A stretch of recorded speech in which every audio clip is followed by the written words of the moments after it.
Well, hello, everyone. It is Shooter. Welcome to My2Cents. Today's victim is going to be Snap, May 17th, 2022. Of course, please do review our disclosures at the end of this presentation. First of all, I've got this internal speed line. We're sort of back testing. We're above that now, that 2378.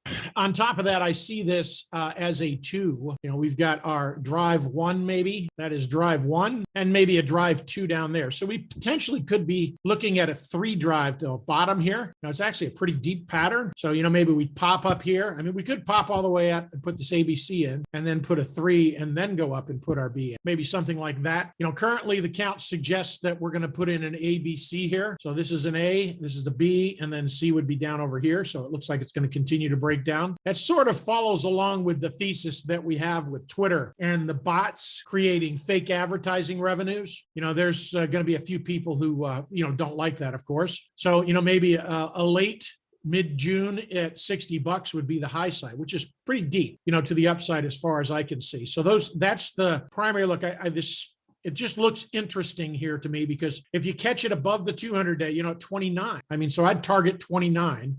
Let me just throw a P&L up here real quick so you can see that. So if we threw up a 3-tier P&L and, we had any kind of a back test, we got that 18, say we got that 18, maybe risk fairly deep, but you'd have a shot at, maybe $60. So it would be 4.8. risk reward there, target your first shelf. Maybe we just ramped right above that. No resistance here at all, to the upside and really no support there. So between 37 and 2686, there's nothing there. So, you could put your your T1 target there at 26, keep it a little shallow, maybe target that on your strikes and maybe your floor on your second one over here with that breakout. Nice flag pattern. So it got really euphoric there. And then the next thing is that we potentially, I'm going to back out of this just to show you the look that I originally had. So the first thing is this was a primary wave that was invalidated. Ultimately what happens is account morphs when it's invalidated. It just means it's going a little lower. So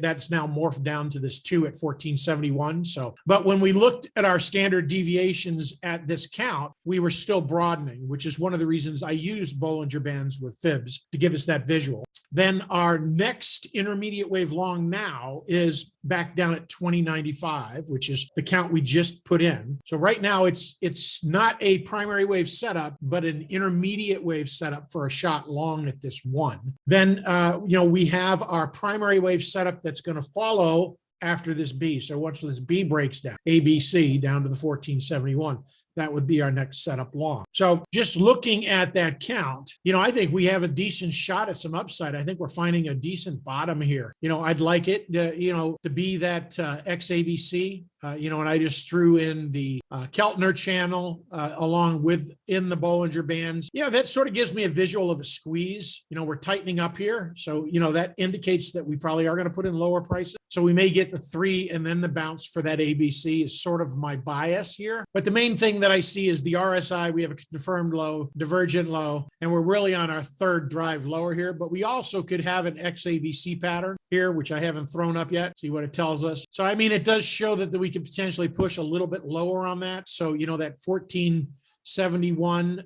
is viable, but it doesn't prohibit or exclude the back test up to that ABC. So, but hey, that's my look on Snap.